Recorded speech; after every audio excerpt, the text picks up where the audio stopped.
With record-breaking food prices in 2022, it has become more expensive for families to buy the foods that they need.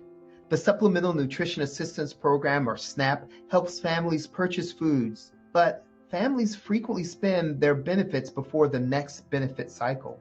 USDA modifies SNAP benefits every year as a cost of living adjustment, but was the change in fiscal year 23 enough to keep pace with food price inflation? Today, we talk with Elaine Waxman from the Urban Institute to find out. Welcome to the Leading Voices in Food podcast series. I'm Norbert Wilson, Director of the World Food Policy Center. Elaine, it is great to talk to you again. Thank you so much for inviting me. So, you recently completed an analysis on the gap between SNAP benefits and the real cost of a meal. Can you tell us what you found? Absolutely. I think it helps to start with the fact that for many households, SNAP is a supplement to their budget that they would spend on food.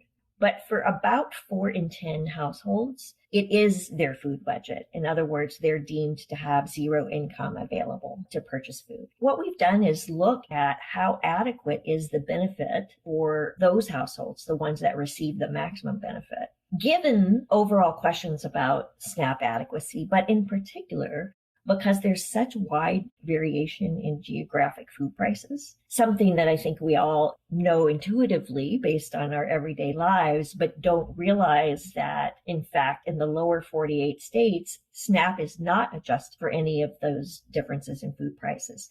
So it doesn't matter if you live in rural Texas or rural Idaho or on the coast, your benefit is the same if you're receiving that maximum benefit. What we find is that, particularly based on those experiences in 2022 that we all felt when we showed up at the cash register, 99% of counties in the U.S. had cost for what we would call a moderately priced meal that exceeded the maximum SNAP benefit when we think about that on a per meal basis. So that was very concerning, obviously, because people have been relying very heavily on SNAP throughout the pandemic. For a period, there were extra benefits, what is known as emergency allotments, but those have gone away now. As you mentioned at the start, we do get a yearly cost of living adjustment, and it was pretty big last year compared to most years, and it did help. But the maximum SNAP benefit did not cover the cost of a meal in 78%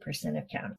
So that's an improvement from 99% to 78%. But clearly, in the majority of the U.S., we're still not really able to fully tap the value of SNAP. And since SNAP is a big part of our strategy for reducing food insecurity, that's something we should all be concerned about. I think this is really important for listeners to understand. There aren't regional adjustments in the SNAP benefits, and there are huge price differences depending on where you are in the U.S. I know some work out of the Economic Research Service of USDA actually found that same finding in some earlier years. And so it's really important to see what happens, especially during an inflationary period. Thank you for sharing that. I want to talk about one way that we understand how SNAP benefits are actually set. And so USDA updated the Thrifty Food Plan, which is the basis of SNAP benefits, or at least the maximum benefit level, in 2021.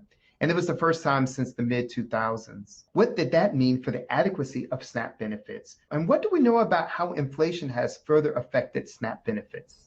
Yes, great question. It was a very important move on the part of USDA to implement that update to the Thrifty Food Plan, which basically is the market basket of assumptions about food purchasing that USDA relies on to set all SNAP benefits.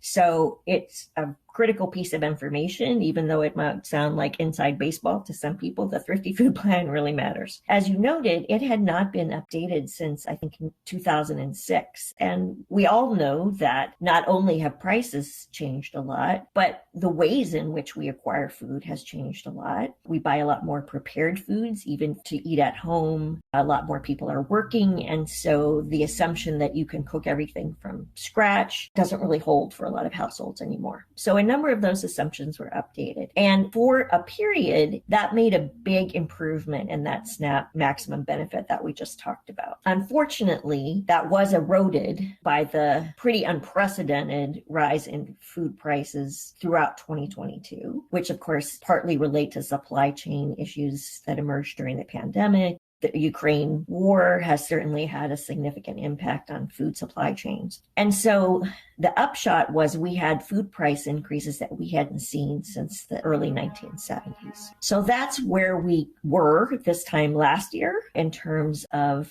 the maximum benefit, even with those improvements, back to not covering the vast majority of counties in terms of cost adequacy. As I said, that cost of living adjustment helps somewhat. But I think the lesson we should take from this is that we have an underlying adequacy problem with the Thrifty Food Plan. It's really a bare bones assumption set. And a lot of folks have advocated that we move away from that to something that's called the low cost food plan. It's a little bit more generous. It's a sort of bare bones basic shopping. But the Thrifty Food Plan may just not be the right template anymore. And if we want to tackle the persistent issue of food insecurity in this country, we've got to deal with this underlying SNAP adequacy issue.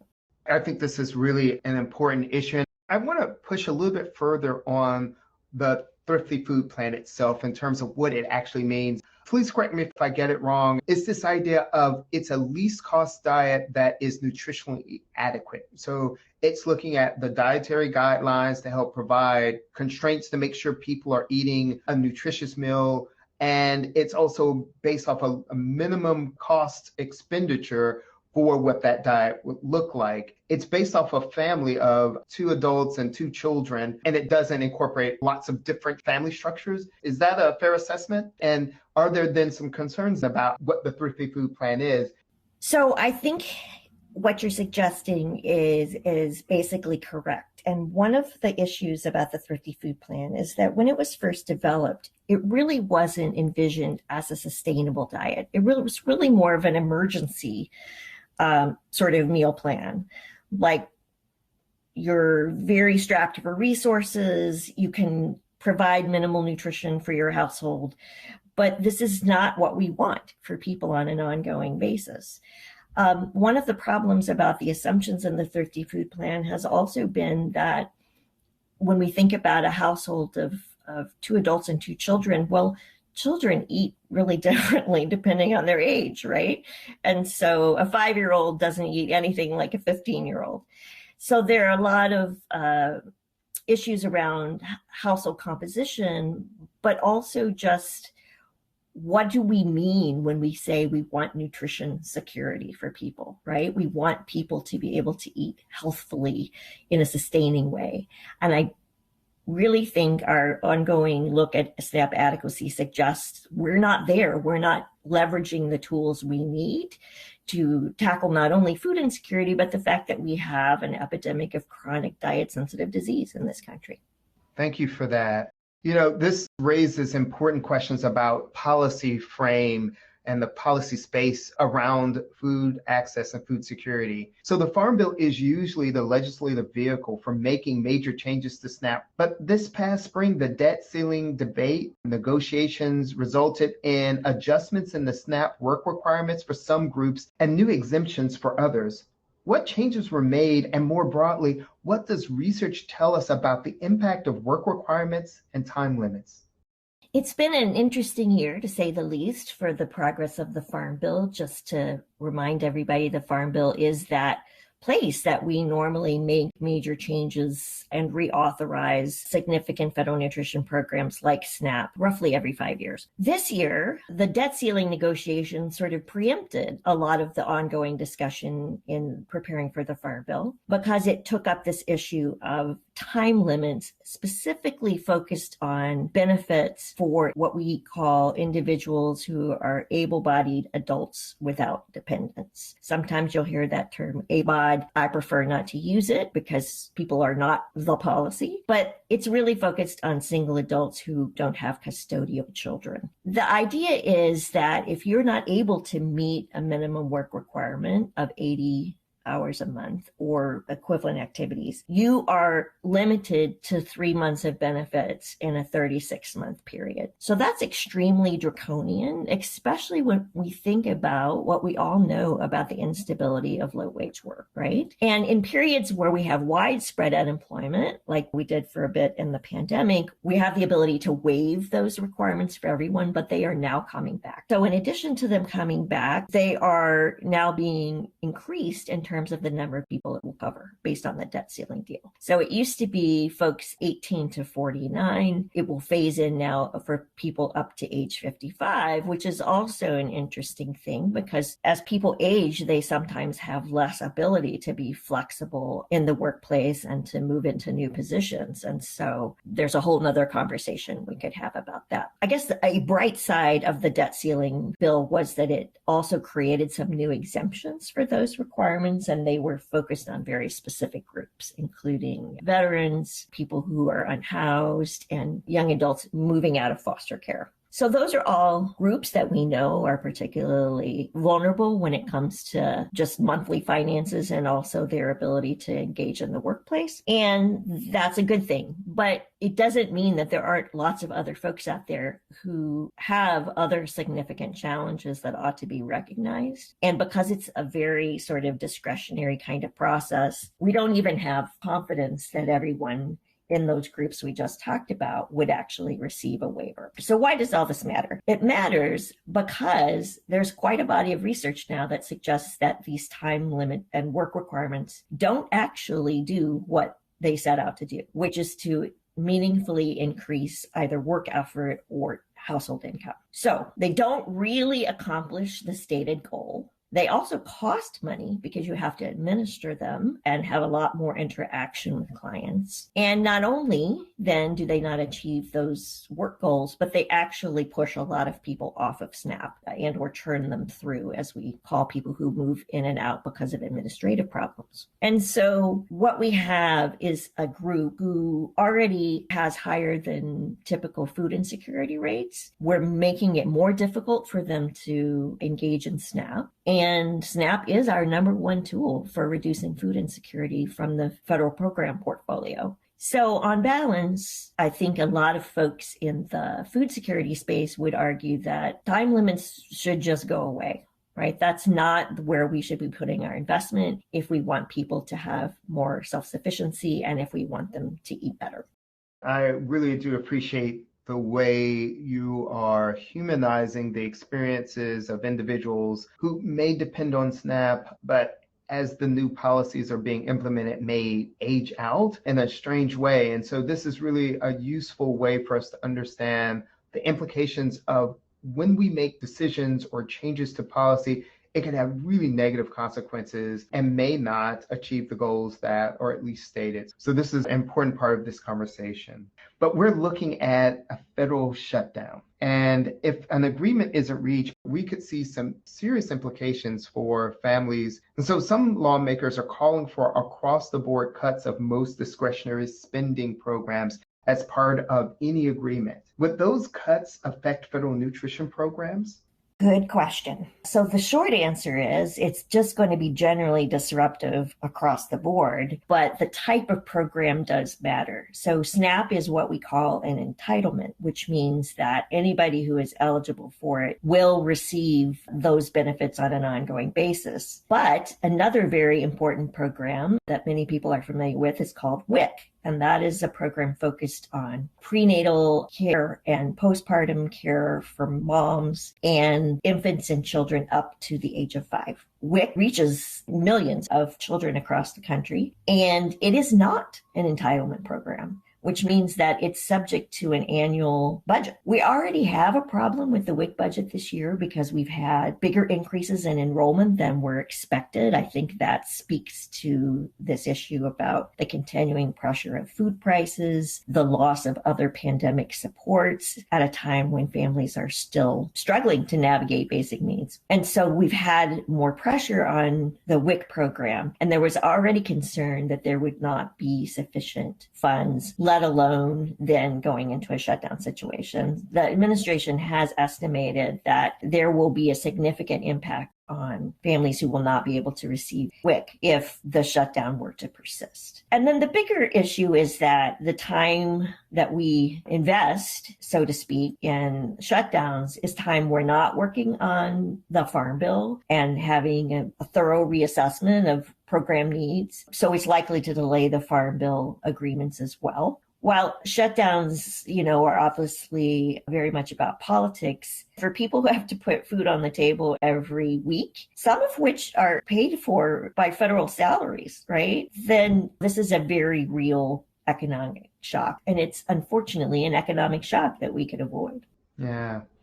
It is important to think about how we can avoid this and reframing this as an issue about politics. But at the end of the day, there are families who are dependent on these policies. And we just had a conversation with Travis Smith at the University of Georgia about what happens when kids roll off of WIC and that sort of in-between time before they enter school, and that had this negative effect on the nutritional quality that these children consumed. And you can imagine that if there are disruptions in WIC, while it's a smaller program than SNAP, it has important implications for the well-being of the families that use it. So this is an important time, and I'm hopeful that we will move past this impasse. Discussions about how to strengthen healthy eating for the U.S. population are ever present, and this is particularly true for those individuals who participate in the SNAP program.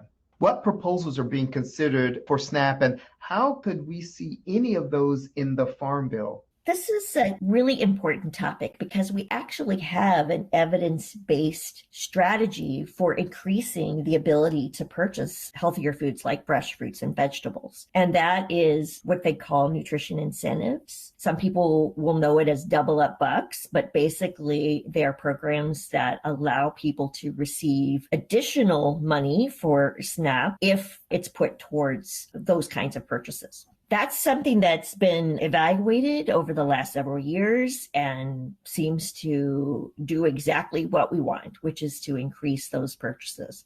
Unfortunately, it's a grant program. It's not an integral part of SNAP. So it very much depends on where you live and what year it is as to whether you can access that kind of program. So we're underutilizing a tool that's already there. And the Farm Bill does currently reauthorize that grant program. Some people will maybe know it as what's referred to as GUSNIP grants. But we did an analysis and showed that while they do a good job of targeting GUSNIP grants to areas of high food insecurity, there's still lots of high food insecurity areas that don't have one available. And they're always time limited to a few years. We're not using the knowledge that we've already gained to accomplish this goal again that we're beginning to talk about, which is to really focus on nutrition security and not just basic adequacy of diet. The other thing that people often raise is, well, perhaps we should restrict purchases of certain kinds of benefits. And I think in general, we find that Americans don't respond well to those kinds of limitations. And a concern I think that the food security space has about restrictions is that it's potentially very stigmatizing just to low-income people who are using a benefit, when the truth is that most of America doesn't eat as well as we need to. And that's a larger structural conversation. The upshot is some people would advocate for restrictions on things like soda and candy, maybe other snacks. I think we could all understand why we wouldn't want to prioritize that. But the fact of the matter is that restrictions don't make the other things more affordable. And that is exactly what the nutrition incentives are intended to do. I really do appreciate you talking about the kinds of trade-offs that we often hear.